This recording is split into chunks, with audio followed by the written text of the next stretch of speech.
Happy New Year, everyone.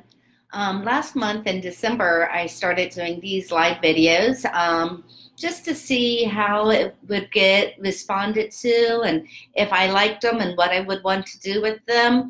Got some great responses, so thank you to everyone who encouraged me, both online and in real life at some of the Christmas parties and stuff. Your feedback and your encouragement really does mean a lot to me. Took a couple weeks off to decide what it is I really want to do with these videos, and decided the theme that I want to run with is the Be an Idealist theme. And I'll give you some context and history about that and what to expect kind of moving forward with these videos. Over 10 years ago, 2005, so I guess that's almost 15 years ago, is when I first went out on my own. And I didn't want the title of founder, owner, consultant, all those kind of typical titles, and I gave myself the title Idealist. And there was a reason I gave myself that title. One, I thought, oh, I'm always coming up with ideas, I'll be an idealist. But the other one is more around the philosophy of idealism.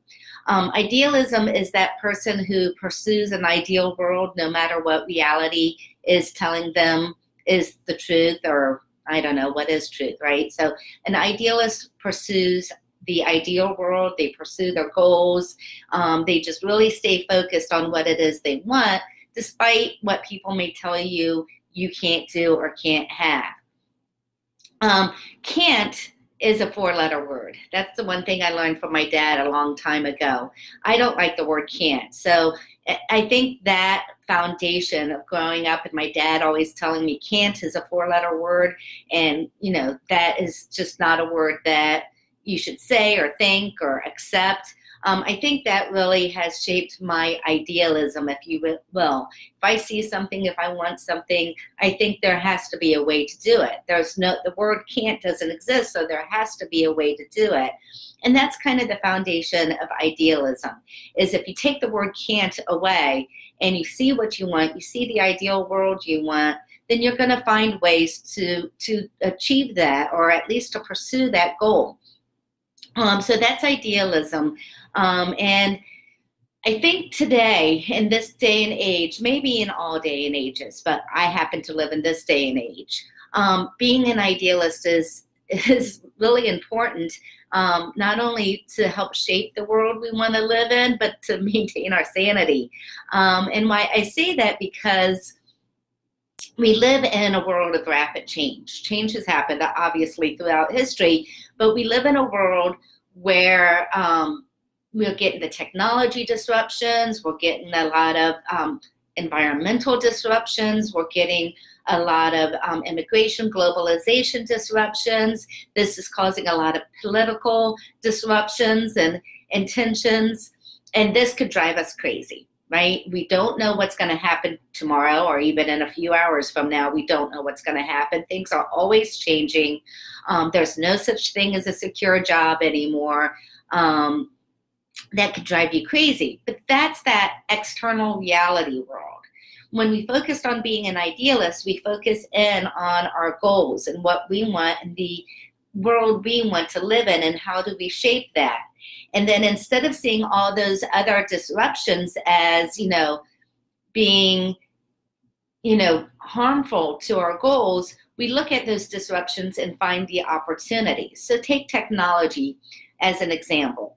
And technology is one of the things that really spurred me to go out on my own and be an idealist, right? And give myself that title of idealist. But if you take technology, it's taking away jobs. Automation's taking away jobs. It's spurring some hate speech out there right now. People are able to connect and really spur that hate speech. You could say it's creating fake news and false narratives, and you could look at all the negatives that's happening around because of technology. But it also has allowed many, many, many people, myself included, to work from home and be there for their children. Many people, myself included, to create a company with very little resources and start building a company and working for myself. Many people have been able to do that. It has allowed people to collaborate around the world. When I own my agency, Sensei Project, None of my clients and half my staff was not in the same state. And in fact, three of our clients were international. So we're able to, even as a small business, be a global business. And we're able to learn constantly from different sources and different ideas without even having to pay for a college education. You know, I could just go on, Google something, and learn all kinds of different information. So when you look at the opportunities of these changes that's happening, then you can also start seeing how I can gather the resources to be an idealist.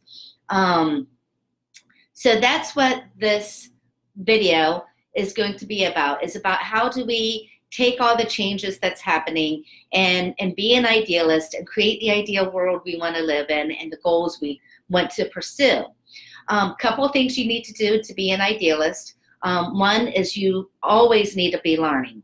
You need to strive to take this change and say, how do I learn? Two, whenever you feel that you're looking at something and saying, oh, that's terrible, you know, that's going to stop me, or you hear the word can't, you need to remind yourself you're an idealist and you can, and all of these things that's happening has seeds of opportunity in it. So you need to get those seeds of opportunity. So I hope you like the theme and that we're going to be pursuing. These videos will always be recorded on Facebook and then shared on LinkedIn and other places. And then I want to take the audio and turn them into podcasts as well. Other feedback I've received is to get a mic. I'm working on that. And then the other feedback I received is people that like my background. I'm working on that as well. So you'll see those changes. If you have other feedback to give me, let me know. And again, thank you to everybody who's encouraged me. And I hope this goes well for 2020. Have a great day.